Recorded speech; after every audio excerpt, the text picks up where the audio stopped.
The round kicked off with a NEAFL version of the Q clash between Brisbane and Gold Coast at Coorparoo. Jared Garlett was in the thick of the action early with his first goal coming after 2 minutes, and Josh Glenn made it back-to-back majors for the Suns. Harrison Hunkin drew the Lions to within a point midway through the term, but a burst of 3 in a row from the Suns gave them a 21-point lead at quarter time. Another 3 consecutive goals after the break blew the margin out to 38, before Eric Hitwood broke the drought with his second major. The Suns opened up a 43-point lead at half-time and saved their best for the third. Peter Wright had his fourth after 3 minutes, and Garlett pushed the margin beyond 50 with a skillful snap. He took it up a notch with a Mark of the Year contender late in the term.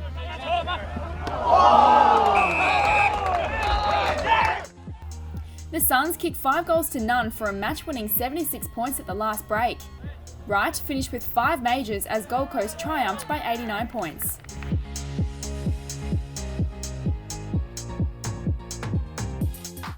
It was shaping as one of the biggest contests of the season when Aspley travelled to Henson Park to take on a rising Sydney University outfit on home turf.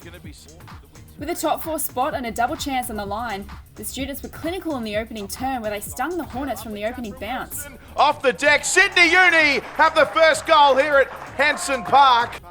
Matt Rawlinson had 10 disposals and 2 goals in the first quarter as the students kicked 7 goals to none to open up a 44-point advantage. Hand pass outside, the snap-on goal from Rawlinson. Sydney Uni alive and well, and Rawlinson in the thick of just about everything. Reece Toy got Aspley on the board after 4 minutes in the second, and Clinton French made it 2 in a row a few moments later. Busy on the mark, French hangs it right, hoping it comes back left. It has done. The Hornets kept Sydney Uni to just 2 goals in the second to stem the flow, and they crept to within 32 points when Adam Hughes kicked the opening goal of the third. Right towards the top of the goal square numbers with Sydney Uni. Hughes was equal to the task. But a late major from captain Tim Barton restored a 40-point advantage heading into the last, where the students ran out the match with a further 4 goals to 3 for a 46-point victory. Side of the right boot. That is the icing on the cake for the students this afternoon.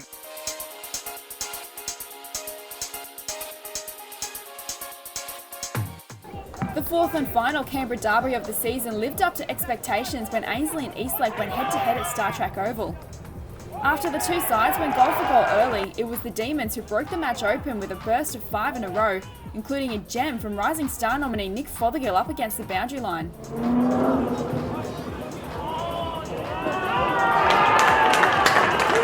They led by 26 points at quarter time, but Ainslie soon returned fire when Josh Bennett booted the first 2 majors to kickstart their comeback.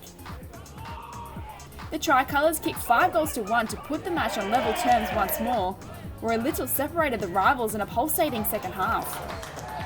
The Demons wasted crucial chances in the third with a return of 1-7 to 2-1 as Ainslie held on to a 2-point lead heading into the final term.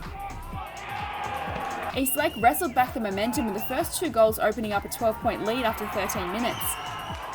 But Bennett rose to the occasion in the final stages. His 4th goal approaching time on cut the margin to 5, and he put his side in front after taking a contested grab at the 26-minute mark.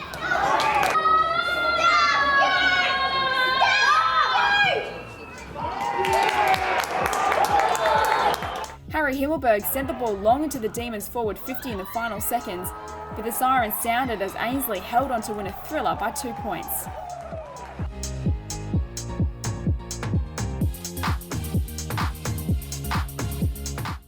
NT Thunder and Southport made up for a delayed start time when they put on a show for local Alice Springs fans at Traeger Park on Saturday night. Territorian Jared Brennan set the match alight early when he spun out of trouble to snap a goal over his head in the first quarter. Defensive snap over the shoulder, that's a great goal. That was class. Up the other end, it was another former Gold Coast Sun and Liam Patrick who stunned the crowd with a spectacular grab in the goal square. Outside 50, long to the goal square. Patrick! Liam Patrick takes a screamer. Well, the AFL players are giving us some highlights now. Jared Brennan's goal just 30 seconds ago, and now the Lajamanu lightning bolt. The Sharks had the jump on the scoreboard with 5-3 in the opening term for an 11-point lead. Jack Anthony maintained Southport's advantage midway through the second. The Thunder began to mount a challenge. They hit the front through Gibson Turner, and Darren Ewing gave the home side a 9-point lead at half-time with his third goal on the siren. And Ewing can make him pay. He does. He's put his third goal on the board. Thunder edged clear by 16, but there was another momentum shift as the Sharks kicked 5 goals to regain the lead by a point at three-quarter time. Right on 50. It's what a a good-looking kick. Close to the line. Was it touched? I reckon it's through for a goal. Thunder drew first blood in the last through Patrick moments before Sam Talbot continued the highlights reel with his own contender for mark of the season. Run out into the back pocket, and then he thumps along.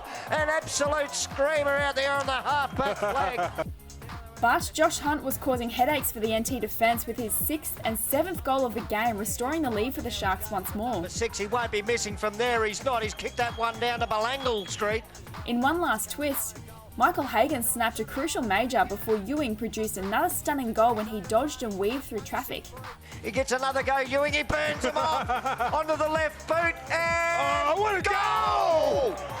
Unbelievable. Goal, Darren Ewing, and now Thunder 7 points in front. Turner's third sealed an 18-point victory for NT Thunder as they move one step closer to sealing second place on the ladder.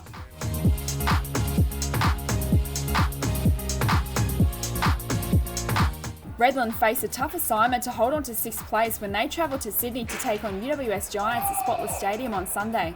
Brad Rees kicked the opening goal of the game, but the Giants soon hit back, booting 9 of the next 10 to head into quarter time with a commanding 45-point lead.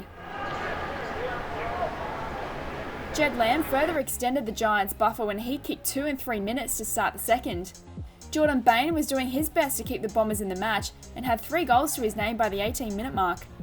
But the Giants' class was on show with Jared Pickett snapping a terrific goal from the pocket as UWS led by 59 at the main break. The Bombers responded with 3 of the first 4 of the third to cut the deficit to 47, but that would be as close as they would come. A burst of 4 in a row helped the Giants to a 72-point lead by three-quarter time, including one of the plays of the season from Curtly Hampton when he ran off half-back from a centre bounce to finish with a goal on the run.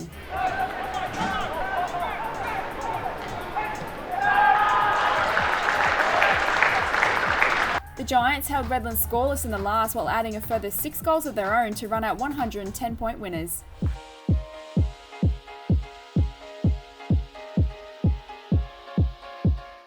The Bombers slipped to 7th following the heavy loss, with Gold Coast entering the top 6 for the first time this season.